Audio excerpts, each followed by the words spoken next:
let's get right into figures. I just went down. Nobody watches my videos anyway, so whatever subscribers. Listen, I don't care if there's one or two. I'm just here to vent my stuff, and it's up to you guys and girls out there. If you like what I say, subscribe. If you don't subscribe. I'm still going to be putting that out there. So, and what do I want to put out there just now? Well, I came across a video. A tweet, and and I was astounded at what it said. So then I followed it, and then I thought, no, I've got to delve into this. So then I found an article that related to the tweet, and it's about the directors of the Marvel movies, Endgame. And this is what he said. Now, I'm going to try my best to leave what I think at the end of this read, okay? Avengers Endgame helmer Joe Russo talks Zack Snyder's Justice League release on HBO Max exclusive. Joe and Anthony Russo are no strangers to helming superhero blockbusters, and the former weighs in on the news that Zack Snyder's Justice League is coming to HBO Max, and this excerpt from our interviews. Earlier this year, the Release the Snyder Cut campaign finally paid off when Zack Snyder confirmed that his cut of Justice League will be released on HBO Max in 2021. Since then, we've seen a lot of filmmakers and actors share their thoughts on the news. But how do Avengers Endgame directors Joe and Anthony Russo feel about the news? When we caught up with the filmmakers to discuss their new series, Pizza Film Stories and Relic, we've not already had Relic, a must-see horror movie they produced through Agbo, we asked for their thoughts, and Joe commented briefly on Zack Snyder's Justice League seeing the light of day, while also reflecting on how fortunate he and Anthony were to never run into similar issues while working with Marvel Studios. I think it's always great when a director's original version can find its way to the screen. Joe responded when asked for his thoughts on the Snyder Cut as the helmet of similar superhero ensembles. We have been very, very fortunate in our careers that everything we did for Marvel we would call our director's cuts. They were very gracious and deferential and very supportive of our vision for those movies. And there's nothing sitting on the editing room floor that we suddenly went back into those films.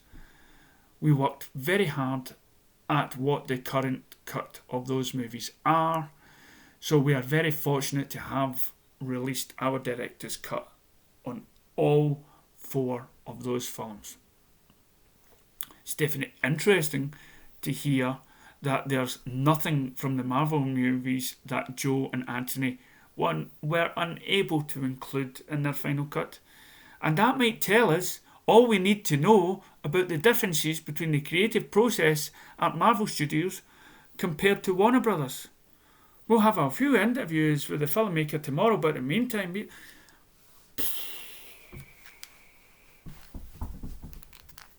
Okay. Did that make you angry? Did it? Did it make you laugh? It's like all the emotions in one. Okay? Because here's the facts. Kevin Feige runs the whole Marvel universe. Nothing gets done unless he has to say so. He actually guides all the directors on what to put in the film and how to do it. Runs everything. He's even said many a times in interviews that he's copied ideas from other movies. He's copied them, and that's meant to be, here's a bit from Return of the Jedi, here's a bit from Harry Potter, and here's something from Ferris Bueller's, and that's what I wanted to give. That's what he wanted to give. He talks as though he single-handedly made every single Marvel movie. Every single one. He said it inspired him to do this, it's inspired him to do that. Meanwhile, what he does, he gets all these film directors and he tells them, right, listen, I want this to be the flavour of this film, I want that bit to be the flavour of this, and that's what. And then when somebody like the director for Doctor Strange 2 comes along, said it's going to be the most scariest film in the Marvel Universe, it's going to stand out everything else. And it's going to be the first R-rated movie or whatever. Kevin Feige steps forward. No, it's not. It's going to be PG-13 and you're going to like it. You're going to like it because we're Disney and we can throw out anything at yous. We can throw out anything and you're going to like it.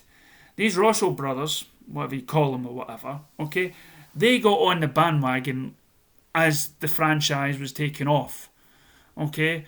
They listened to Kevin Feige because, rest assured, any other director that's came forward and wanted to make a Marvel movie and then talk to Kevin Feige, they walked. They said, wow, they cannot have creative difficulty. You know, they're running into creative difficulties working for Marvel. Okay? Zack Snyder's recently answered a tweet when they were talking about, is this, I don't know if it's recent, but this is where he stood. And he made it clear when he kept on advertising the Fountain movie when the architect was not going to compromise his design for the building. So, back to the tweet I saw. This is one person asks Zack Snyder, is the Steppenwolf character we saw in BVS going to be the same one in your Justice League? And he said, no compromises. He did not want to compromise his vision of his film. He walked off. His name was attached probably to it because of legal reasons. Joss Whedon steps in, does the film an injustice, and puts it out there. Zack Snyder doesn't go to his film. Why? Because Zack Snyder doesn't compromise. This is why you have Zack Snyder's Justice League and not just Justice League. This is him saying to the studio, this is mine. This is my vision. You fans out there want to see my vision.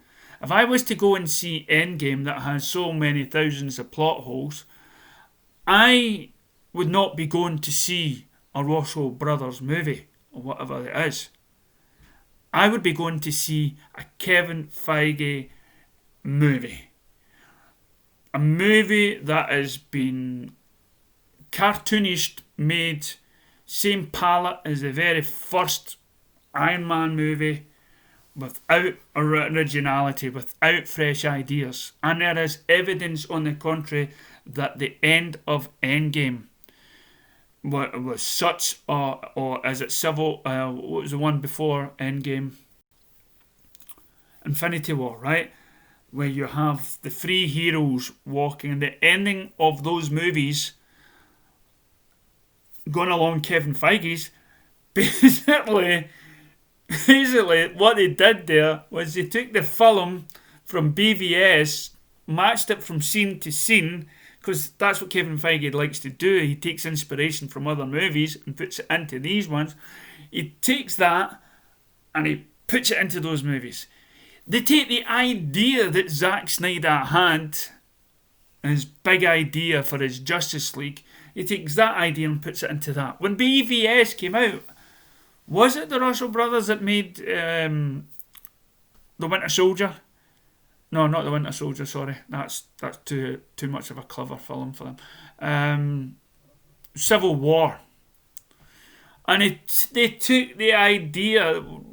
Marvel went, my God, they're making Superman fight Batman. We have to go and get something for ourselves and get it out there first or something like that. We need to get it out because we're Marvel Disney. Everybody loves us. We can't do any at home. We've already got Rotten Tomatoes under our belts. They'll just trash that film anyway, and we've got all these websites that are so Marvel. Jeremy Conrad out there, Marvel troll. He'll build us up and he'll trash them down. Let's get that film out. Whew. So yeah, but here, let's not forget that DC, Warner Brothers, did screw up. They did intervene a hell of a lot. But this uncompromised stuff that the Russo brothers are talking about their movies, they're uncreative, unimaginable movies compared to somebody like Zack Snyder or any other director. They take their ideas from Kevin Feige. And Kevin Feige takes his ideas from other movies. Or maybe the Russo brothers themselves took the ideas from what Zack Snyder originally planned for the Justice League. I mean, it was BVS in the second film, in the second film in the franchise, where they actually made mention of a multiple universe, long before Marvel did, with the Nightmare scene. So there are biased pages out there, and that was from.